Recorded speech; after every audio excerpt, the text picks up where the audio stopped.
আসসালামু আলাইকুম, welcome to my mini ব্লগটি আমি সকাল থেকেই শুরু করেছি। তো সকালে এখানে আমি একটা কফি খেয়ে নিয়েছিলাম। ঘুম থেকে উঠে ফ্রেশ হয়ে একটু কফি না খেলেই না। এই কফিটা উইদাউট সুগার, তো খেলে তেমন একটা প্রবলেম হয় না। আমি এখন ইদানিং এমন হয়েছে মানে মিষ্টি একদমই খেতে পারছি না। তো যাই হোক, এখন আমি আমার হালকা পাতলা ব্রেকফাস্টটা করে নিয়েছি, কফি দিয়ে বিস্কিট খেয়ে নিচ্ছিলাম। আর এদিকে আমি দুপুরবেলা যা যা রান্না করব, মাছ মাংস এগুলো ফ্রিজ থেকে বের করে ভিজিয়ে রেখেছি।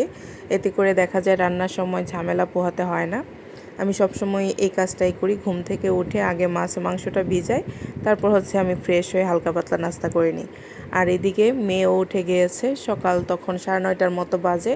এখন ওকে ফ্রেশ করে দিয়েছি, তো ভাবলাম ব্রেকফাস্টটা দিয়ে দিই ওকে। প্রত্যেক দিন আমি রুটি আর ডিম পচি দিই দেখা যায়। আজকে আমি ওকে নুডলস দিয়েছি। তো ওকে বলেছিলাম তুমি একটু খাও নিজে নিজে, কি আর খাবে। মানে আমি পানি আনতে গিয়ে এসে দেখি যে সে নুডলস বিছানার মধ্যে ফেলে একাকার করে ফেলেছে। তো যাই হোক, মেয়েকে খাইয়ে দিয়ে আমি এখন দুপুরে রান্না করতে চলে এসেছি। এখানে সব কিছু আমি রেডি করে নিয়েছি। আমি মুরগির কলিজাটাকে সবসময় একটু ভাপ দিয়ে তারপর রান্না করি, এতে করে কলিজার মধ্যে যে একটা গন্ধ থাকে ওটা চলে যায়। আর এদিকে মুরগির মাংসটা কিন্তু অলরেডি রান্না হয়ে গিয়েছে। আমি এখানে একটু ঘি দিয়ে দিয়েছিলাম সুন্দর একটা ফ্লেভারের জন্য। আর এখানে গুঁড়া মাছটাও রান্না হয়ে গিয়েছে। তো এই আর কি, এভাবে যদি তরি মেরে রান্না করা হয়ে যেত তাহলে কতই ভালো হতো, তাই না? অথচ এই রান্না করতে করতে দিনের অর্ধেকটা সময় চলে যায়। বাসায় কাঁচা আম ছিল, তো রান্না শেষ করে আমি একটু কাঁচা আমের জুস বানিয়ে খেয়ে নিচ্ছিলাম।